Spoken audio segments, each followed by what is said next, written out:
Well, now it's my joy and my honor to turn it over to Cathy Merchant. I'll just give the little bio about Cathy and then we'll invite her to speak today. So Cathy is the founder and the council president of the Living Interfaith Sanctuary. She's worked as an interfaith activist, community organizer, and compassionate listening facilitator since 2008. She has a Master's of Arts degree in Middle East Studies from the University of Washington and a Master's of Divinity from the Vancouver School of Theology and is an ordained interfaith minister. Cathy also serves as the Minister of Community Life at Canadian Memorial United Church and is a certified compassionate listening facilitator. Cathy's own tradition is the Mahayana Buddhism, and her husband and children are Ismaili Muslim.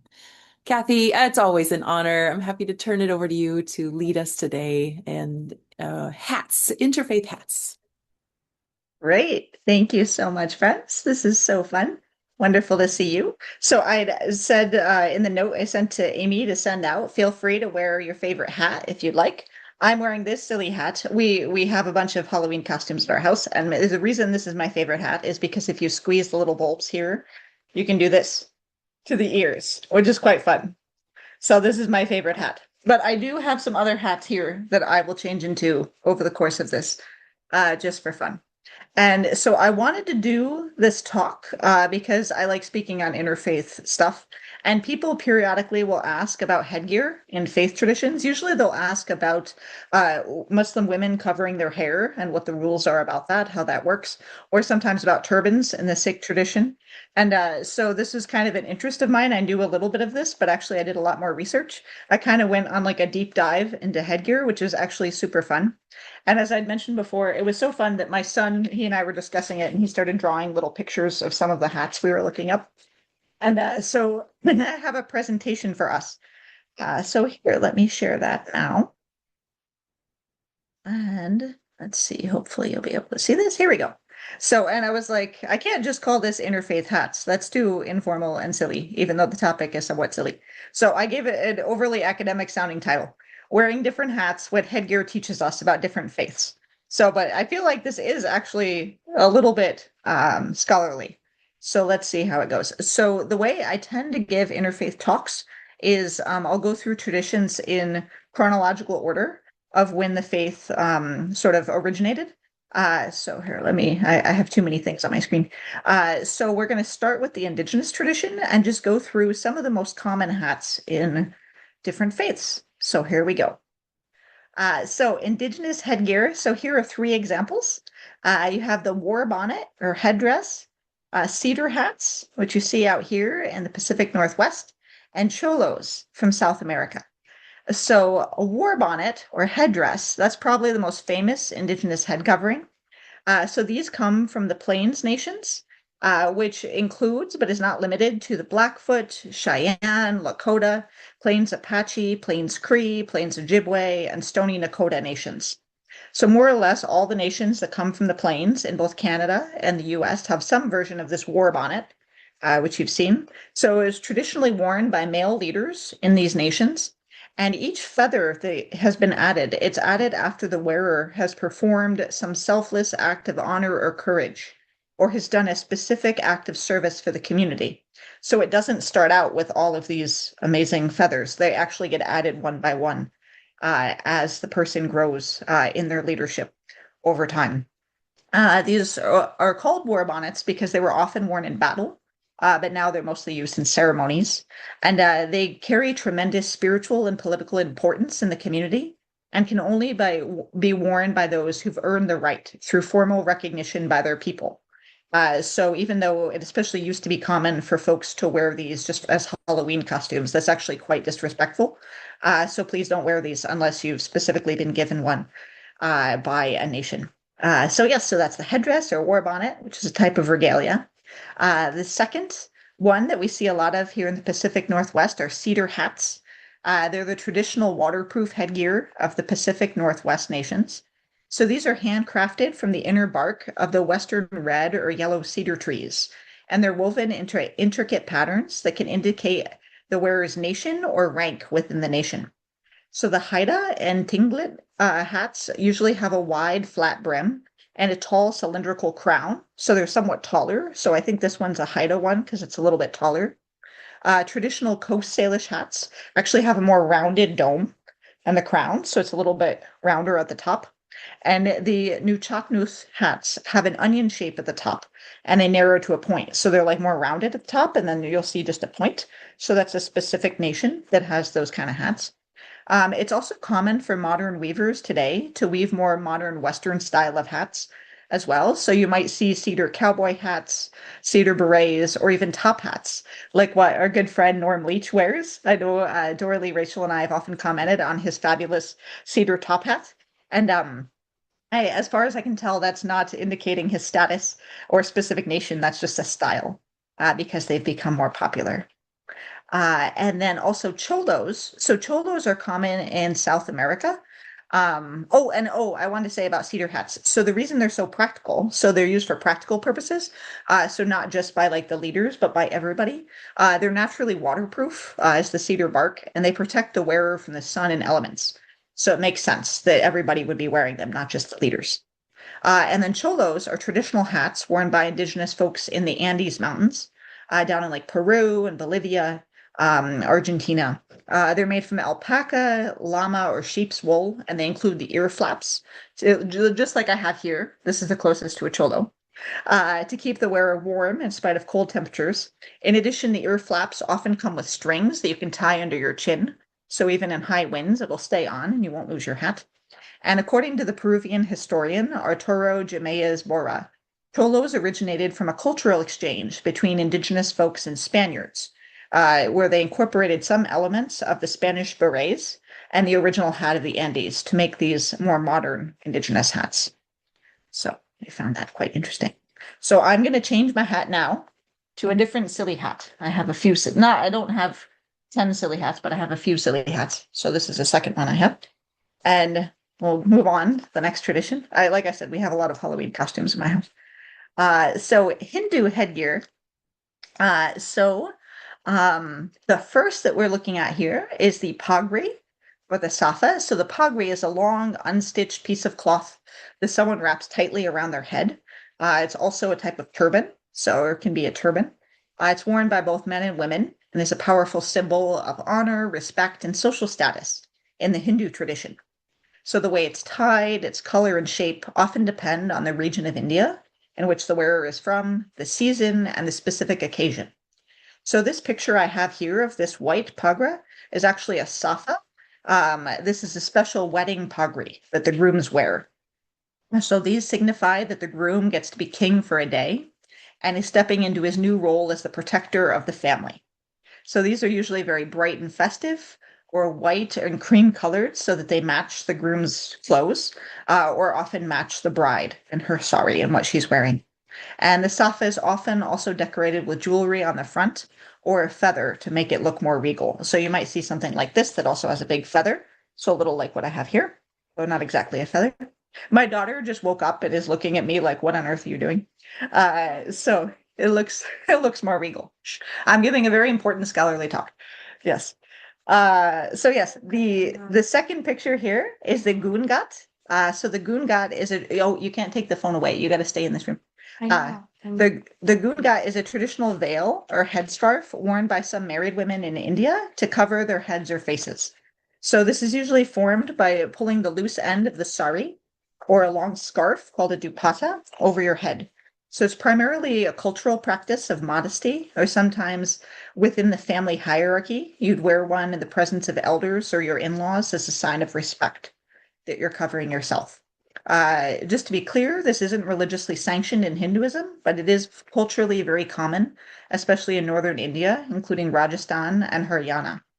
As of 2004, 55% of women in India use some sort of gungat in daily wear. However, often they might just put it on their shoulders, or they might have just like the dupatta, like the thin scarf just over their head. So it looks almost more like a fashion statement rather than covering their full face. And increasingly, it's becoming less common to cover your face except in rural areas in India. And then the mukat, so I really love this picture. I thought these were very cool hats. So these are traditional crowns or headpieces that are commonly worn to show power, glory, and divinity. These are worn by kings and queens, as well as many Hindu deities. You can often see paintings and carvings that'll have these kind of hats. So the mukat is both the crown, so sometimes it would be a crown, or it might be a really huge hat, like you see the groom wearing here. And in this picture, it's because they're often worn during traditional ceremonies and weddings.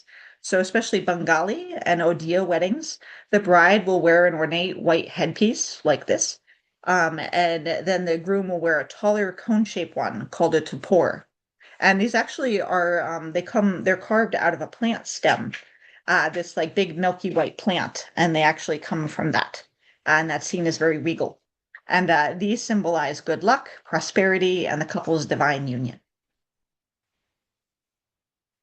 So Jewish headgear. So you might be familiar with some of these. So first you have the kippah or yarmulke. This is the most common hat used across the Jewish tradition. So the Hebrew word kippah means dome or cap, and the Yiddish word yarmulke comes from the Aramaic phrase yari malka, which means fear of the king. So this symbolizes reverence for God and humility and is a constant physical reminder of the higher power that is God's presence. So all men are required to wear a kippah while in synagogue. So even if non-Jewish men go into a synagogue, they'll wear a kippah. There's usually a basket at the front that you grab a kippah. Women can also wear a kippah while in synagogue. And especially in the more reform traditions, it might be common for men and women equally to wear them. But traditionally, men had to wear them while in synagogue. And otherwise, it's more common for women to wear like a piece of cloth that they'll kind of attach to their head, just so there is some sort of head covering. And you've also likely seen Jewish men wearing these in daily life outside of synagogue. And that's just as a reminder of their belief in God and humility. And that also somewhat varies by tradition, culture, and individual beliefs. And then the second picture here, the mikpahat or tichel. So this is because according to halakha or Jewish religious law, married Orthodox women are expected to cover their hair when they're in the presence of men other than their husband or close family members. So some choose to wear a hat, like our dear friend, Rabbi Laura Duhan Kaplan. You always see her wearing a hat. That's because she's a married Jewish woman. And some wear wigs, which are often quite fabulous and look much nicer than my regular hair. So you may not know, you might think, wait, that's a married Orthodox woman. She has beautiful long brown hair. She's not wearing a hat. Surprise, that is her hat. That's actually a wig. That's often the case. Or they might wear some kind of bonnet, veil, bandana, something like this, or something like this, the mitpahat, which is this very big scarf. So in Hebrew, it's called a mitpahat. In Yiddish, it's called a tichel. These scarves are usually either rectangular or triangular, and there are various ways you can learn to wrap them and twist them to cover your hair and also look quite fashionable at the same time. And sometimes you'll see like it'll be very large and kind of come up, and that's just a very fashionable way of doing it. And finally, in this picture, we have the Hasidic fedora. So these are also known as the big black hats in the Jewish community. So members of the Hasidic Jewish tradition, which is a type of ultra-Orthodox Judaism that comes from Eastern Europe, they often wear these wide-brim black hats or fedoras. They'll wear them on top of their kippahs or yarmulkes. And so this fully covers the head, unlike the kippah, which just covers kind of the back. So these big hats are made from high-quality fur felt and are worn daily around town and while praying as a sign of reverence for God and also a sign of serious dedication to studying the Torah. When I did a search for the exact name of these hats here, because I was like, well, fedora is the general name. What's the exact name? I saw many articles entitled things like 15 types of Hasidic Jewish hats and things like that. You could actually do like a whole presentation just about Hasidic hats, but I will not. We will not have enough time. But you can actually look, there's lots of variety. And there is one that I'll explore at the very end. But right now we'll just say fedoras kind of covers that whole genre of hats. Okay, you're with me so far? All right, maybe I need another hat. Okay, yes, I need another hat. Okay, here we go. We're getting to the yellow hats. So I have to have a yellow hat. So I have this Minions hat. So, okay, here we go. So now we have Buddhist headgear. So in Buddhism, Buddhist lay people don't wear any particular type of hat. And there are no specific teachings in Buddhism regarding hats or headgear. However, monks and teachers across the different traditions wear different types of hats and different colors to signify their status and whichever group they belong to. So Tibetan Buddhism has the best hats, of course. It has the most variety. In fact, these are often discussed in terms of whether one is in the yellow hat tradition or the red hat tradition. So hence my minion hat. So the Yellow Hat sect is called the Gelug school. It was founded by the teacher Je Tsongkhapa in the 14th century to bring back strict rules and pure living. The yellow color represents wisdom, light, and a return to a strict spiritual life. The Dalai Lama is the leader of the Yellow Hat school, although he's generally seen as the leader of all the Buddhists in general, but he's technically just the leader of the one kind. And meanwhile, the Red Hat school refers to three of the oldest schools in Buddhism, the Nyingma, Sakka, and Kagyu. And these focus heavily on Tantra practices, or ancient practices and rituals and meditations and mantras that will help one reach enlightenment quickly. So the first two hats you see here, the Pandita hat and the Seisha hat, worn by teachers and monks in both the yellow and red sect hats. So you could get the same style in red or yellow for both of them. But I just happened to find them this way. So the first one, the Pandita style, is worn by Panditas, which means a learned scholar, wise teacher, or master in Sanskrit. So you'll often see the Dalai Lama wearing this style of hat, but in yellow, because he's the leader of the yellow sect. And you'll see this style of hat and worn by many different teachers and also in Buddhist paintings and worn by Buddhist deities. This is also worn by teachers and high lamas during formal ceremonies and philosophical debates. The second hat, which I enjoy very much, these regular monks wear these hats. These are the Seisha hats. It literally means pointed hat because they come up like a mohawk. They're often compared to a Roman helmet. So they kind of look like a very tall, usually quite yellow or red helmet. These are worn by the monks during prayers and rituals. And they come to a point because it's said to symbolize the wisdom that cuts through ignorance. So I kind of love that. I love the symbolism of all these different hats. And then the other most common type of hat that you'll see Buddhist monks wear come from Japan.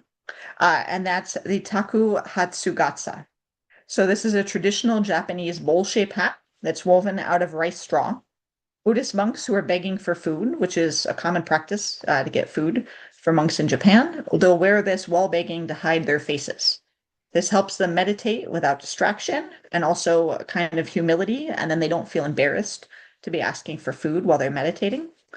So it protects their identity and it also shields them from the sun and rain.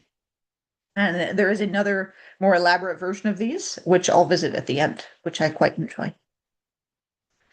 Okay, Christian headgear. So like in Buddhism, lay people are not generally expected to wear hats or headgear in Christianity.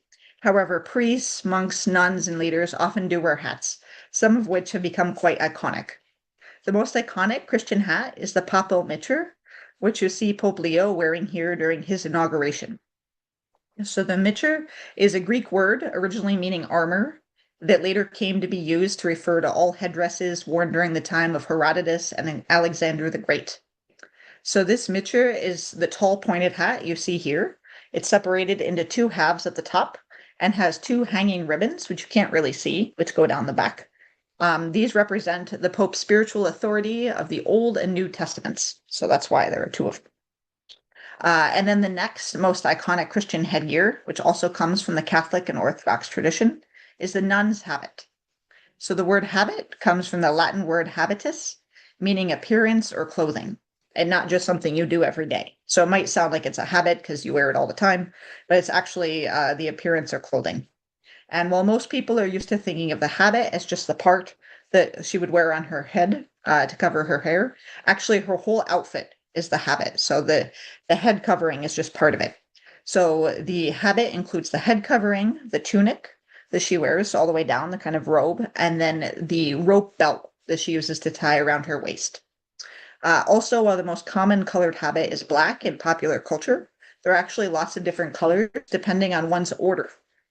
being a nun. So the Carmelites wear brown habits, Dominicans wear white, and Franciscans can wear gray, brown, or black, depending on their specific congregation. And finally, in the Eastern Orthodox tradition, there are lots of hats to choose from. It was a little like the Hasidic tradition, where I could have picked any number of hats. The most popular one is this, the skufia. So it's a soft pleated cap without a brim, kind of like what Dorley is wearing. And it covers the head. It's worn by both monks and nuns. It's often black, but clergy can wear them in red or purple as a mark of honor. And this one here that has crosses on it is a sign that this monk belongs to the great schema, or is of the highest ranking monk in the Eastern Orthodox tradition. And these are worn for everyday use, not just during religious services. So you would see clergy out and about wearing these. All right, hold on. I think, okay, I'm going to switch hats one more time for the end of this. I'll try to make this not cover my full face. Okay. This came from a big bad wolf costume. So, okay, here we go. Now we have Muslim headgear. So Islam has a reputation for requiring women to cover their hair, which I always found very interesting, given we can see how many men and women cover their hair for lots of different religious reasons and cultural reasons as we explore the different faiths. But in any case, the most famous Muslim headgear can be seen here in the first picture, a hijab. So this is a traditional headscarf worn by many Muslim women around the world. The name hijab comes from the Arabic word meaning to conceal or a curtain. So this represents the Islamic practice of modesty and privacy and is seen as a symbol of religious devotion and cultural identity. So just like Orthodox Muslim women who always cover their hair in the presence of men who are not their husband or close male relatives, the same is true for the hijab. So religious Muslim women that wear hijab will wear it when men are around, but when it's just women, they'll often take the hijab off. There are also other styles of covering one's hair for women in Islam. Other popular veiling styles are the niqab, which covers the face but leaves the eyes visible, or the burqa, which covers the whole body and usually has a mesh screen over the wearer's eyes. And then the second picture here is the taqiyya. This is a Muslim skull cap. So these are worn by Muslim men around the world, both in the Middle East and South Asia and wherever Muslim folks are. This is also an act of modesty and keeps the head covered during prayers. So, and because Muslims pray 5 times a day, this way they always have it covered, but so they might wear it around during daily life, but also it's always covered during prayers. And there are lots of different styles and designs that are meant to signify cultural and fashion differences. Some are more rounded or dome shaped. You might see like a white one that's just covers the head, kind of like a large kippah, or one like this that stands a bit taller. So they're all different styles. And then the third style here is the kafiyah. It's very common in the Muslim world, although it's specific to the Middle East. So a kafiyah is made from a square cotton scarf used by Bedouin folks and farmers in the Arab world, but which is now used by all different sorts of folks. So this protects against the sun and sand and can be wrapped differently depending on how much protection one needs from the elements. Sometimes it's worn with a black cord around the top of the head to hold it in place, or it's just tied in a particular way like this one, so that you don't need the cord to hold it there. Here in the West, it's increasingly being worn by folks who stand in solidarity with the Palestinian people. The Palestinian one has, on the inside, it has a kind of fishnet pattern, and that represents the connection between Palestinians and the sea. But the kafiyah comes from all over the Middle East world. And then we come to the Sikh tradition. And so I promise I only have a few more slides to go if you're like very sick of seeing different hats. So in the Sikh tradition, one of the core articles of faith is called kesh, which is the belief that hair is a sacred gift from God. Therefore, it's forbidden to cut one's hair. So Sikhs find different ways to take care of their hair and protect it. So one way they do this is by keeping it fully covered, which is why you'll see turbans or dastars worn so ubiquitously. So the dastar is the most common style of turban. That's the first picture here. So it was mandated for both men and women to wear a dastar to cover their hair by Guru Gobind Singh, one of the teachers, one of the gurus in the Sikh tradition. And this was meant to remove any kind of social, gender, or caste distinctions. So both men and women were told to wear it. And also, it used to be that just holy people or clergy would wear turbans. So by saying that everyone should wear turbans, that took away the hierarchy in the Sikh tradition. So it's a sign of egalitarianism. Sorry, our cat's running around. The next most popular style is the Dumala, which you see in the second picture here. That has 2 layers. The word Dumala comes from the Persian words for do, two, and cloth or mala. So Dumala, 2 cloth. This includes an inner turban, which might be like the original one that you see in the dastar, and then an outer turban wrapped around it. So that's why it's bigger, usually like comes up quite large. And this was often worn by warriors because it better protected the head. It's also tied more tightly than a dastar. So it's used for Sikh athletes and those doing physically demanding activities because it's less likely to unravel. And also you have very strong neck muscles because you have this giant turban.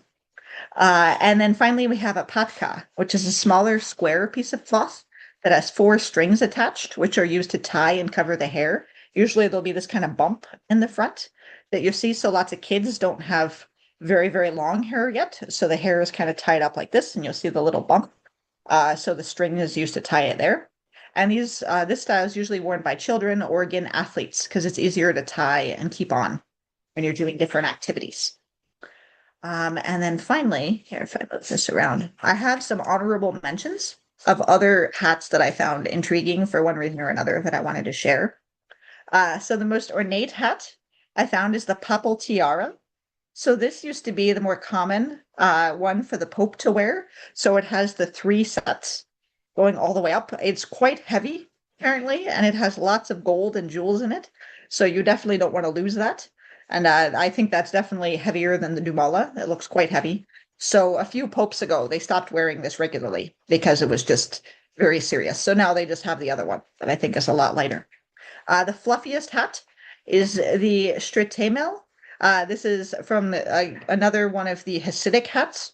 So married Orthodox men wear these. Some of them get quite either very, very wide or very, very tall. And they have fur on the outside. And it makes sense that these come from Eastern Europe, where it is quite cold, because I imagine this will keep you very warm.